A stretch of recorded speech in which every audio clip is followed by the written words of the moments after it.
યદપાંગ પરિસ્પંદે વિશ્વમેતદ વ્યવસ્થિતમ સ્વામિનારાયણો શ્રીમાન સ્વયં વિજય તેતરામ. નિજ મંદિરના દિવ્ય સિંહાસનમાં વિરાજમાન લક્ષ્મીનારાયણ દેવ, હરિકૃષ્ણ મહારાજ, સ્વામિનારાયણ ભગવાનના દિવ્ય સંસ્મરણોને જેના હૃદયમાં સંઘરી અને આપણા સૌના સંકલ્પને દર્શન માત્રથી પૂર્ણ કરે એવી પ્રસાદીભૂત બોરડી.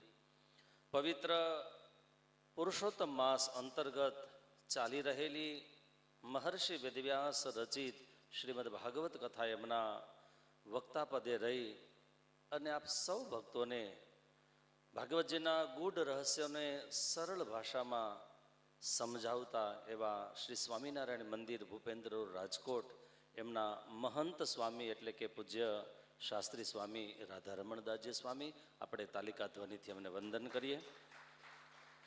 ઉપસ્થિત અહીંયા પૂજ્ય અમારા શાસ્ત્રી સ્વામી આનંદ સ્વરૂપદાસજી સ્વામી, મુનિવત્સલ સ્વામી, વાસુદેવ સ્વામી, શ્રીજી મહારાજના લાડીલા સૌવાલા ભક્તો, યશસ્વી યજમાન પરિવાર એટલે કે પરમાર પરિવાર, આખો પરિવારે કહી શકાય રાજેશભાઈ, રવજીભાઈ, આ પરિવાર ખૂબ ભાગ્યશાળી છે. આવા પવિત્ર માસની અંદર ભાગવતજીની કથાનું આપ શ્રવણ કરી રહ્યા છો. ભાગવતજીની કથા માટે વેદવ્યાસજીના શબ્દથી કેવું હોય તો પ્રથમ સ્કંદમાં આ કથાનો અધિકારી કોણ, અધિકાર બતાવ્યો છે. વેદવ્યાસજીએ શ્રવણ માટે, ચરિતાર્થ માટે અને ગલિતાર્થ માટે સુંદર શબ્દમાં સુખદેવજી મહારાજે સ્પષ્ટતા કરી કે આ કથા એ જીવાત્મા સાંભળી શકે અધિકારી છે કે જે નિર્મત્સરાણામ સતામ, જે નિર્મત્સર થયેલા એવા ભગવદીય ભક્ત કે સંત, એના માટે સુખદેવજી મહારાજ કે આ શાસ્ત્ર છે. ત્યારે સ્વામિનારાયણ ભગવાન ગઢપુરની અંદર રહી અને આ ગ્રંથ માટે વચનામૃતની અંદર 262 વચનામૃતમાં જો મધુભાઈ કેવું હોય તો 150 જેટલા વચનામૃતમાં સ્વામિનારાયણ ભગવાને શ્રીમદ ભાગવતજીને યાદ કર્યું છે.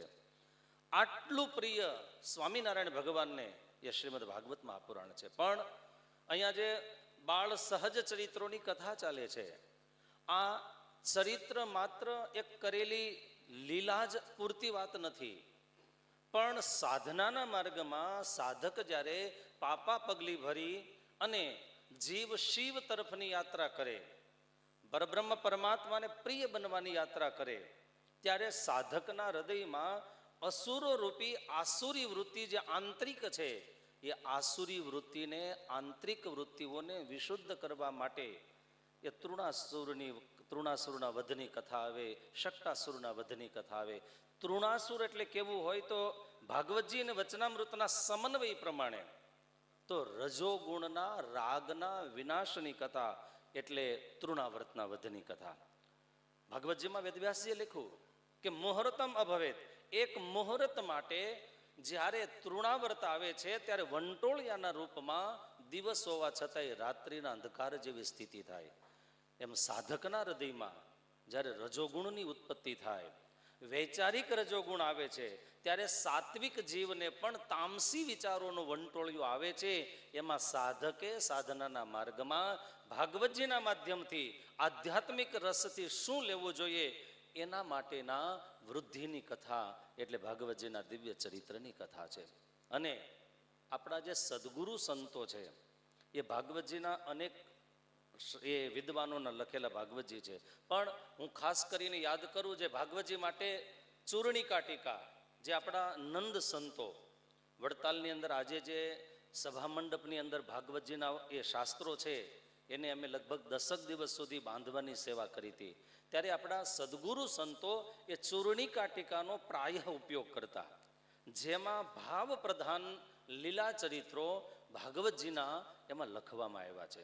ત્યારે જાજુ નહીં કહેતા, કારણ કે ભોજનનો સમય થયો છે અને વક્તા મહોદયશ્રીએ કહેવાનું ઘણું બધું કીધું છે.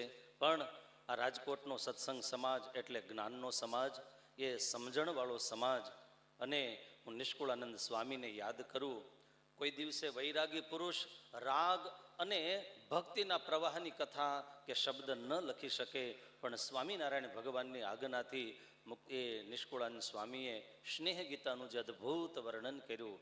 ભગવાન કૃષ્ણ જે એ વ્રજને છોડી અને મથુરા જાય છે, વચ્ચે અંતર જાજુ નથી, પણ પ્રેમી ભક્તોની વચ્ચે જે અંતરાય જે છે એ વચ્ચેનો વિશુદ્ધ પ્રેમનો નાતો છે, એનું જે નિષ્કુળાનંદ સ્વામીએ અદ્ભુત વર્ણન કરી અને જે સ્વામિનારાયણ ભગવાનને ગમતી વિશુદ્ધ ભક્તિનું પ્રતિપાદન વૈરાગ્ય મૂર્તિ નિષ્કુળાનંદ સ્વામીએ કર્યું છે.